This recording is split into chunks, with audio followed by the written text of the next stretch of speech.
with repeated dopamine seeking or triggering of dopamine release, it starts getting diminished.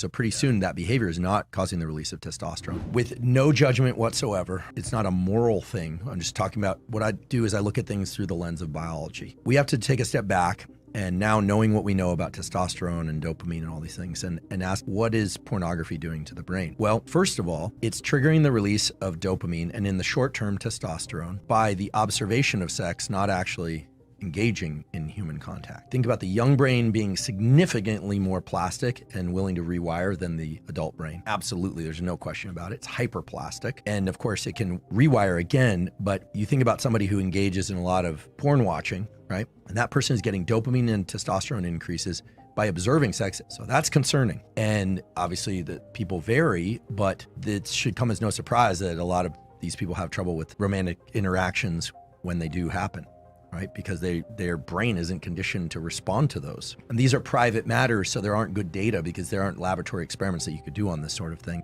Also, dopamine seeking is what triggers the increase in testosterone. But as we just talked about it, with repeated dopamine seeking or triggering of dopamine release, it starts getting diminished. So pretty soon that behavior is not causing the release of testosterone. Now people are just doing it compulsively to try and get some little droplet of dopamine out of their brain. I personally think that porn and the availability of porn is a real detriment to the developing brain, especially to the developing brain. Now, it sounds like you rescued the behavior and it takes some discipline, right? I imagine. And it's one of those things that it's also anxiety-less compared to dating and relationships where people are vulnerable on both sides and have to negotiate things like consent and timing and, and communication and all the things that are really hard to do, but are essential to do. That's key. So I think pornography is a serious issue. And because of the way that it taps into these very primitive systems, it's as serious in my mind as some of the other drugs of abuse, like the opioid crisis. And talked about cell phones. You ever notice that when you get on a phone and you're scrolling Instagram, it's like a lot of fun. Like this stuff is cool. You're seeing people. And then sometimes you're on there and like, this doesn't feel good, but I'm doing it anyway. That's exactly how people talk about their drug use. That's exactly how people talk about alcohol use. That's exactly how people talk about gambling. You imagine this high, but the high doesn't show up. And that's, you're dopamine depleted. You need to take some time away from it and then come back and then you can enjoy it again. Now, with pornography, it's a slippery slope. Right? There's also a whole aspect of pornography, which is that if people are pursuing pornography and they're not pursuing relationships, there is the potential that they reach their 20s and 30s and they are truly dysfunctional in terms of, look, every species has two major goals: protect the young and make more of itself. Whether or not you decide to have children or not is a personal issue. And you think about what porn and masturbation, these things really are. I'm not calling them sinful. What I'm saying is they are potentially addictive, especially with the availability of pornography.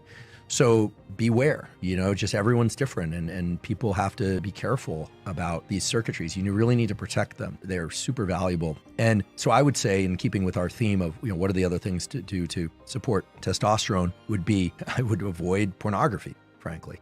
Everyone's got their threshold for what's too much. For some people, the number might be 0. For other people, it might be something different, and it's going to vary. It would be different maybe using your imagination versus seeing images, or like there's a difference between video versus, old school way of like having magazines and things like that. Well, because it's like more fantasy and maybe, I don't know, maybe you thinking it through about this thing is different than you just watching. Or even remembering past experiences. Yeah, so we can speculate there a bit. A picture is worth 1,000 words and a movie is worth 1 billion pictures when it comes to the impact that it has on your nervous system. That's a bar. Exactly. And so I think it's fair to say that whatever problems exist in society today almost certainly existed 100 years ago, but in a different form. We always think, stress was only there for the saber-toothed tiger, and now there are no tigers, and we got this thing that's really unfortunate called stress. Look, let's imagine this was 100 years ago. Spouses still cheated. People still died. You had physical challenges, all that stuff is baked into us at a deep level. None of those circuits have changed. It's just the circumstances that trigger them change. So I think that 100 years ago, it wasn't cell phones, but you can bet that there were forms of pornography.